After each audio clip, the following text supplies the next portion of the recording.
Hi guys, it's Mina. I'm really bored right now, so I'm going to read you guys a book because I just haven't really done that in a while, and I just really need something to do, and I've been trying to come up with new video ideas, so I was trying to think of what to do for a video, and I was like, you know what, I haven't read a book in a while, so I'm going to read you guys a book, and I'm going to read you guys The AristoCats. And warning, this book may have some writing in it, and it's also kind of a little bit damaged in the inside because I got it from a thrift store, and it was like this when I bought it, but it's still in good use. So this is what that looks like. Let me come up a little bit closer. Sorry, I wasn't close enough. So here it is. And someone's name's in it, so that's why I'm covering it up. That's what the inside looks like.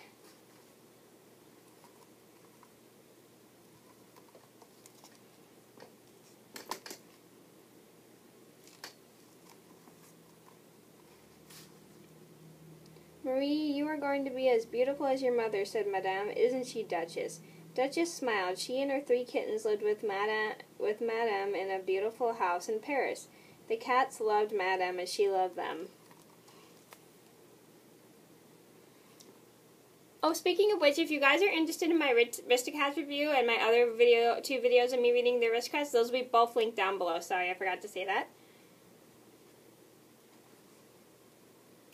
The kittens were very talented. Toulouse was learning to paint, Marie was learning to sing, and Berlioz was learning to play the piano. Madame appreciated the kittens' talents, but Edgar, the butler, did not appreciate the mess that they made. I am not a butler, he grumbled. I am as a cat sitter for 4 spoiled AristoCats.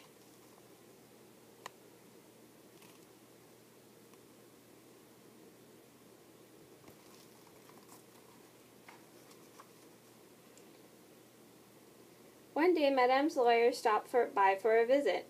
George, I would like you to leave my fortune to my beloved cats, Madame told him.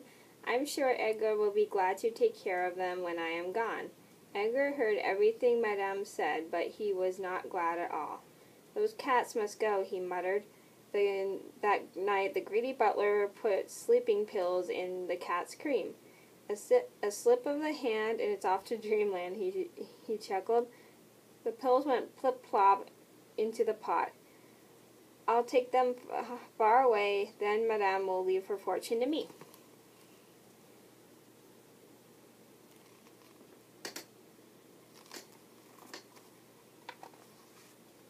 Dinner was delicious. The cats gladly shared it with their friend Rofert the mouse. Rofert dipped his cracker into the bowl. My compliments to the chef, he said. It's creme à la Edgar, Marie told him. Sorry, I'm practicing pronouncing in French. Rofert went to get another cracker, but he fell asleep as soon as he reached his hole. Soon all the cats were sound asleep too. Edgar carefully put them in their basket. Madame had gone to bed. The house was quiet.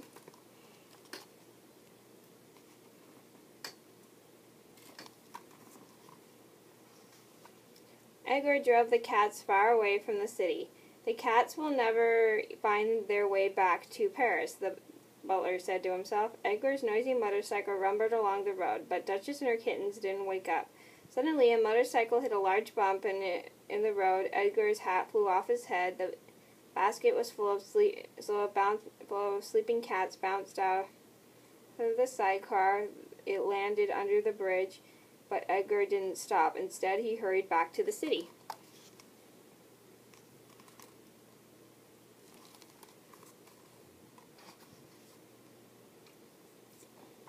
Sorry, my ear's itchy. When they woke up the next morning, Duchess and the kittens had a very unpleasant surprise. Where are we, Mama? Asked Toulouse. Don't worry, children, Duchess assured them. I will find a way for us to get back to Madame, but she did not know what to do. Just then, Duchess saw another cat. He was just an alley cat, but he looked very friendly. Hi there, she called the cat. The name's Abraham de Lacy, Giuseppe Casey, Thomas O'Malley. What's yours? Duchess, she answered. Beautiful, just like those blue eyes, O'Malley purred.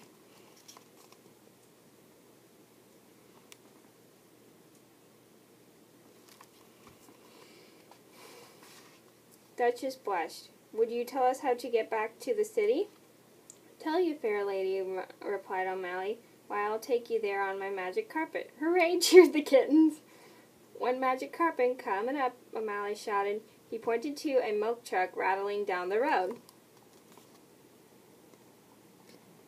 Again, I apologize if you guys see pen writing. It was like that when I bought it. O'Malley jumped onto the front of the milk truck. He hissed, he howled. The truck screeched to a halt. The driver got out of the truck to look for O'Malley. Where's that silly cat, the driver wondered. He didn't see who was climbing into the back of his truck.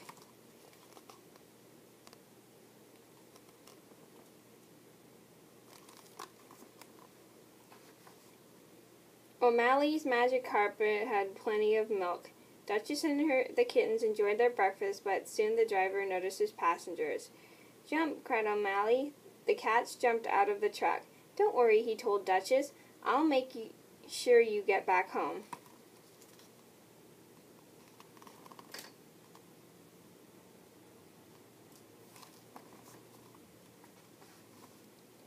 Just follow me, said O'Malley. He led them through a pretty countryside. O'Malley is so smart, said Marie. O'Malley is so brave, said Toulouse. When I grow up, said Berlioz, I'm going to be just like O'Malley. Oh, this is so cute. They came to the railroad tracks. O'Malley decided to follow the tracks to the city. I'm sorry, I had to laugh because it was so cute.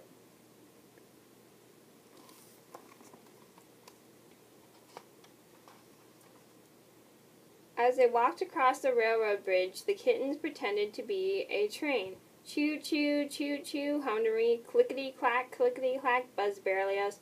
Woo-woo, whistled Toulouse. Woo-woo, answered a real loud train, and it was right behind them.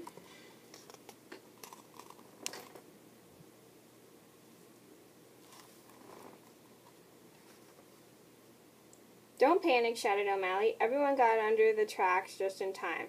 Hold on, children, Duchess called, but the train shook the bridge and Marie lost her grip. Mama, she cried as she fell into the cold water below. O'Malley did a daring dive.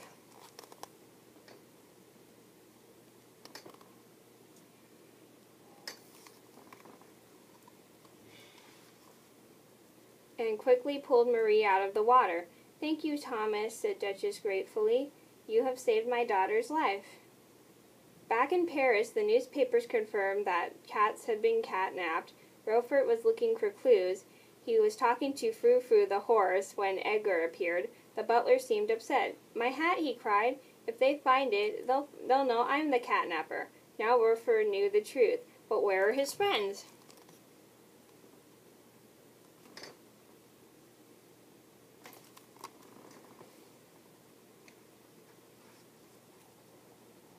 His friends were in Paris.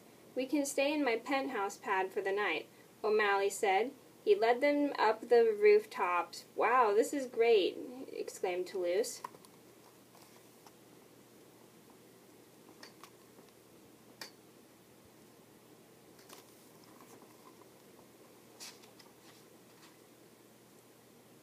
Music drifted out of an open skylight. Listen to that music, said Berlioz. That's jazz, O'Malley told him, and those musicians are friends of mine. They went inside. O'Malley introduced Duchess to Scat Cat and the band. O'Malley and Scat Cat sang a song. Everyone danced. It isn't Beethoven, Mama, but it sure bounces, giggled Berlioz.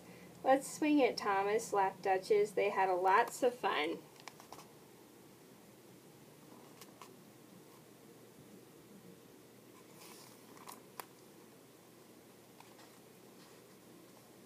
After the party was over, Duchess and O'Malley admired the full moon. I'm going to miss you, beautiful, and those kittens, admitted O'Malley. We will miss you, Duchess said softly, but tomorrow we must go home to Madame. I'm sure she's very worried. I guess you know it's best, said O'Malley. The kittens were watching from the window. Well, we almost had a father, Berlioz said quietly.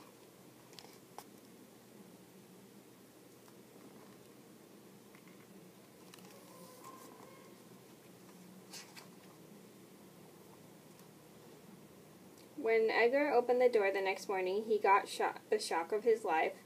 The cats had returned. Me first, cried Marie. The kittens ran into the house. I'll never forget you, Thomas O'Malley, purred Duchess. So long, said the alley cat replied sadly. As soon as the door was closed, Edgar put the cats in a sack. I'll send these cats to Timbuktu, he declared. Edgar locked them in a trunk in the barn. Then he left to call for a shipping van.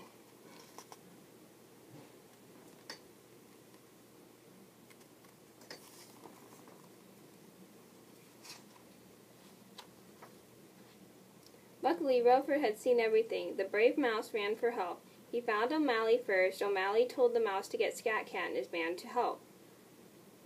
When Edgar returned to the barn, he had a big surprise waiting for him. Scat Cat and his band took care of Edgar. Meanwhile, Rover and O'Malley freed Duchess and the kittens.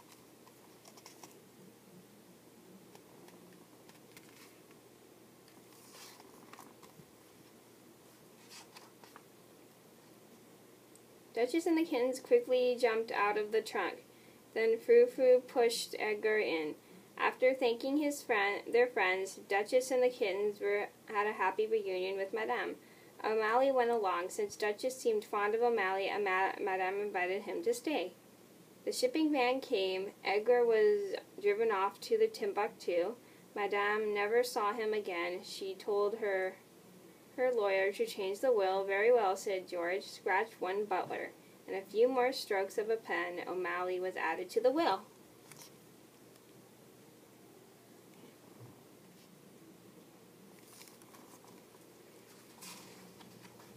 Oh, this is so cute. Sorry. O'Malley was a very good father with a bit of grooming. He was also a fine aristocat. The cats made such a fine family that Madame decided to take a family picture.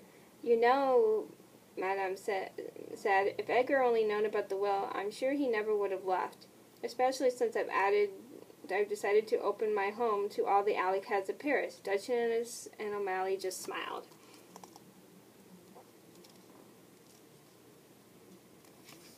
Okay, so that was me reading The AristoCats. Wow, that went a little bit shorter than the last time I read one of these books. So I hope you guys enjoyed. Thank you so much for watching. And again, the other two videos will be linked down below along with my review. So I'll see you in another video soon. Bye!